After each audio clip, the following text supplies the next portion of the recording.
capítulo 21, versículo 9. Seguinte: ora, Sara percebeu que o filho nascido a Abraham, da egípcia Agar, brincava com seu filho Isaque, e disse a Abraham: expulsa esta serva e seu filho, para que o filho desta serva não seja herdeiro com meu filho Isaque. Esta palavra acerca de seu filho desagradou muito a Abraham. Mas Yahweh lhe disse: não te lastimes por causa da criança e de tua serva. O que Sara te pedir, concede-o, porque é por Isaque que uma descendência perpetuará o teu nome. Mas do filho da serva eu farei uma grande nação, pois ele é de tua raça. Abraão levantou-se cedo, tomou o pão e um odre de água que deu Agar, colocou-lhe a criança sobre os ombros e depois a mandou embora. Ela saiu andando errante no deserto de Berseba. Quando acabou a água do odre, ela colocou a criança debaixo de um arbusto e foi sentar-se defronte à distância de um tiro de arco. Dizia consigo mesmo: não quero ver morrer a criança. Sentou-se defronte e se pôs a gritar e a chorar. Yahweh ouviu os gritos da criança, e o anjo de Yahweh do céu chamou Agar, dizendo: que tens, Agar? Não temas, pois Yahweh ouviu os gritos do menino do lugar onde ele está. Ergue-te, levanta a criança, segura-a firmemente, porque eu farei dela uma grande nação. Yahweh abriu os olhos de Agar, e ela enxergou um poço. Foi encher o odre e deu de beber ao menino. Yahweh esteve com ele. Ele cresceu e residiu no deserto e tornou-se flecheiro. Ele morou no deserto de Parã, e sua mãe escolheu uma mulher da terra do Egito. Até aqui. Irmãos, esta semana, irmãos, eu me deparei com uma imagem que rodou o mundo.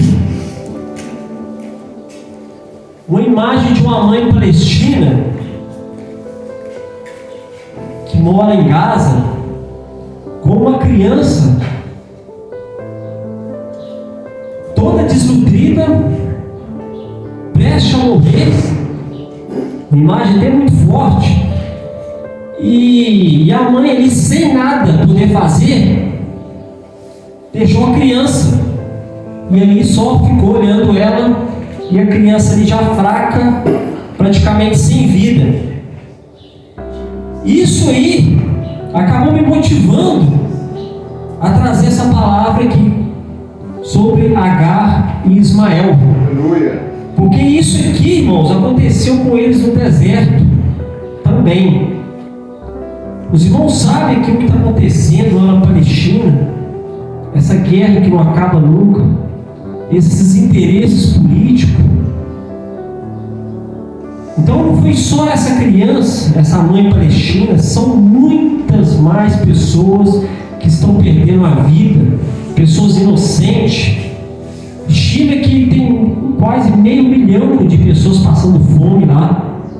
Já morreram acho que 70 mil pessoas, a maioria tudo palestino, árabes, que residem lá em Gaza.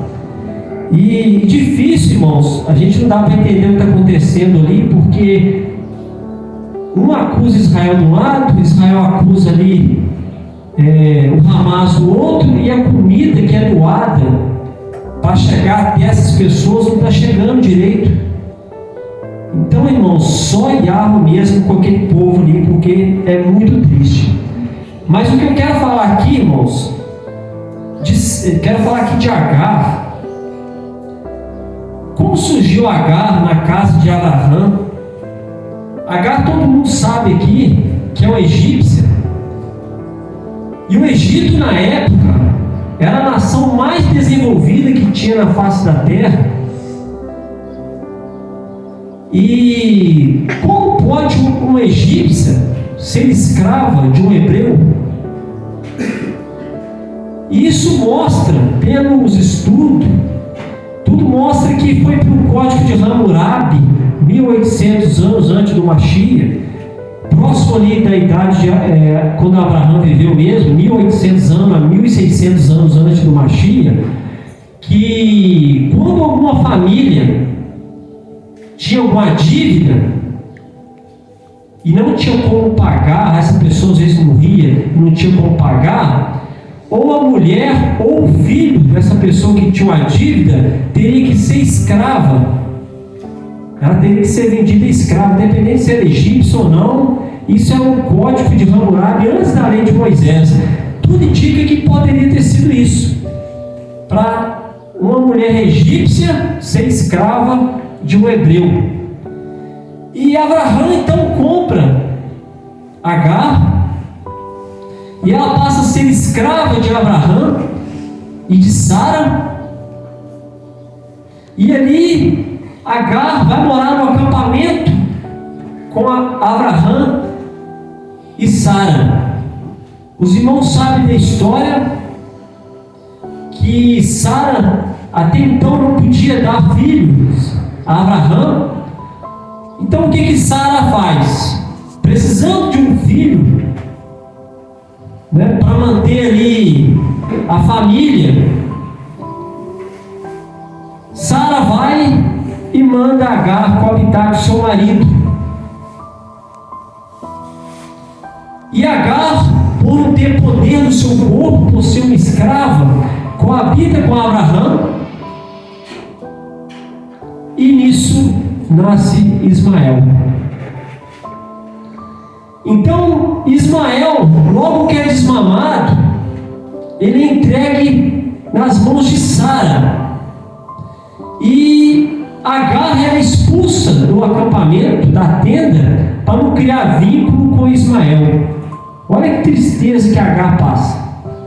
Ela tem que entregar seu filho para Sara. E esse menino, ele vai crescendo sem um vínculo ali com sua mãe materna. Mas isso durou apenas 13 anos. Sara, aos 94 anos, engravida de um homem de 99. Pode isso, irmãos? Tem coisas que só Yahvé faz. Verdade. E logo que Isaac nasce, olha que interessante, aquele menino que era tanto ali pegado, que estava sempre junto ali de Abraão e de Sara, ele é jogado para o canto. A Escritura vai dizer aqui, no versículo 9, que Ismael brincava com Isaac. Algumas traduções, irmãos, pode estar zombava, mas o original aqui, o mais correto seria brincava. Olha que interessante. Ismael brincava com Isaac, que lógico, eles eram irmão por parte de pai, tinha aquele vínculo, e isso começou a desagradar Sara, que não queria ver Ismael ser herdeiro junto com Isaac. E aquele menino ali agora é julgado por canto. Mas aí eu começo a ver, irmãos, olhar para um outro ângulo, porque a gente sempre olha a história por um ângulo só. A gente vê a descendência vindo de Isaac, Jacó, daí que vem o Mashiach, mas a gente nunca viu o outro ângulo, que é a descendência de Ismael. Então, logo que esse menino nasce, Ismael é julgado por canto, e agora Sara manda Abraão expulsar a egípcia junto com o menino. Isso, no primeiro momento, a palavra vai dizer, no versículo 11, que desagradou muito a Abraão. Mas o que Abraão faz? Abraão levanta logo cedo, tomou um pão e um odre de água e deu a Agar. O que é um pão e um odre de água para uma pessoa que vai ter que andar mais de 100 quilômetros no deserto para chegar ao Egito? Quem sou eu aqui para julgar Abraão? Mas se eu fosse um servo dele ali, eu falaria que eu podia ter arrumado pelo menos um camelo para Agar e Ismael, para ver se eles chegavam mais seguro até o Egito. Mas, então,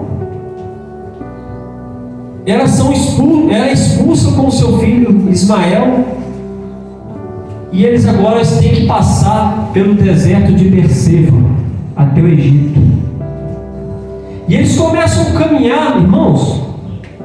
Para você ter uma ideia, o deserto de dia chega a 50 graus, à noite menos de 5 graus a temperatura. Então, ao mesmo tempo que está muito calor de dia, à noite está muito frio. E isso aí começa a sugar a umidade toda do corpo. Só que tem caso que eles acham que a pessoa está perdendo, só que está ganhando. Nesse caso, Agar sai da casa de Abraão e começa andar errante ali no deserto de Berseba. E eles começam a andar e o menino começa a pedir água. Anda mais um pouco, mais água. Imagina, irmãos, que eles não dão nem 10% do que tinha de andar, acabou a água. E ali, se a gente for ver pelos olhos humanos, seria um ponto final. Porque Agar, neste momento, o que ela faz? Para ela não ver Ismael morrer, ela pega e fica retirada a um arco de flecha, que seria 100 metros de distância. E ela ficou longe do menino para não ver o menino morrer. E a Escritura vai dizer que o choro do menino rompeu a atmosfera.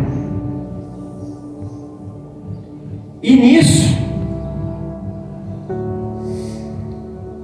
o Criador abriu os olhos de Agar e ela enxergou um poço logo do lado do menino. E essa água, irmãos, que eles beberam ali, sustentou eles até o destino. Não precisou eles beber mais, porque essa água veio de cima. O anjo de Yahweh deu essa água para eles. Aleluia. E 750 anos depois, o profeta Elias, não foi um ano, 2 anos, foi 750 anos depois, o profeta Elias, para fugir de Jezabel, ele vai até o Monte Sinai no Egito, para fazer o mesmo caminho, e ele começa a andar. E ele já fraco, pelos problemas que ele tinha passado, e ele começa a andar pelo deserto de Berseba. E nesse mesmo deserto, ele encontra ali uma árvore de zimbro. Essa árvore, irmãos, é a única árvore que a gente acha no deserto. Foi essa mesma árvore que Agar sentou Ismael. É uma árvore que dá um pouquinho só de sombra. O profeta Elias chega ali, deita ali já fraco. O mesmo anjo de árvore da água desce até o profeta Elias e dá a ele de beber dessa água e dá um pão, e ele faz o trajeto todinho sem beber água por 40 dias e 40 noites. Aleluia. Até o Monte Sinai. Irmãos, muitos vão pensar que Agar, ela perdeu, mas não. Olha que interessante. Primeiro, esse menino desprezado na casa de Sara. Lá no livro de Gênesis, capítulo 25, 18, vai dizer que da descendência de Ismael nasce 12 filhos, e esses 12 filhos também vão ser os árabes. E para quem saiu do Egito, do Agar, acreditando em Osíris, em Amon, agora ela volta de lá, não sendo escrava mais, mas liberta, e agora não acreditando em Osíris e Amon mais, agora acreditando no Elohim de Abraão, que é o único e verdadeiro, e agora ainda confia ainda nos braços. Então quem acha que Agar perdeu, está muito enganado. Ela volta acreditando no Yahweh dos exércitos, o único e verdadeiro. Então, irmãos, se você se sente rejeitado como Ismael, eu vou falar uma coisa para vocês: tem um lá em cima que não rejeita vocês de jeito nenhum. Aleluia. Louvado Se seja o teu mundo nome. te rejeita, aquele que está lá em cima jamais vai rejeitar. E outra coisa também, irmãos, em certo tempo da nossa vida a gente vai ter que passar por um deserto. Só que nesse deserto vai ter uma árvore de zimbro também, para a gente poder sentar, e com certeza também vai vir esse anjo da água. Aleluia. Que é agora Yahushua HaMashiach. Aleluia. Porque esse anjo, irmãos, ele nos dá aquela água da vida, e quem bebe dessa água jamais terá sede. Aleluia. E quem come desse pão jamais terá fome. Aleluia, Pai querido. Então, mesmo o anjo que apareceu para Agar e Ismael, apareceu para o profeta Elias no deserto, ele também vai aparecer para nós em qualquer época determinada da nossa vida. Desde que nós aceitamos ele vai aparecer para nos oferecer essa água da vida. Irmãos, é interessante que esse nome Ismael significa o Eterno ouve, Yahweh ouve. E Yahweh ouviu a oração, o choro de Ismael. E como eu falei aqui sobre essa história dessa mãe palestina que estava ali com essa criança, como eles são descendentes de Ismael, porque todos os árabes, grande parte dos palestinos são árabes, que cerca de 90% dos palestinos são árabes, então tudo indica que são descendentes de Ismael. Então, se o nome dele significa o Eterno ouve, então, irmãos, esse choro dessas crianças que estão morrendo lá também, se a gente interceder por eles em oração, o Eterno também vai ouvir. Aleluia. Então eu quero convidar aqui alguns irmãos aqui na frente, o Jonathan, o Josemir, o Sebastião. Vamos orar aqui para esses irmãos lá que estão morrendo, que estão passando fome. Nesse momento, irmãos, essa oração vai ser somente para esse povo lá, que estão morrendo, que estão passando fome. Vamos interceder por eles em oração, né? Vamos fazer o nosso papel aqui.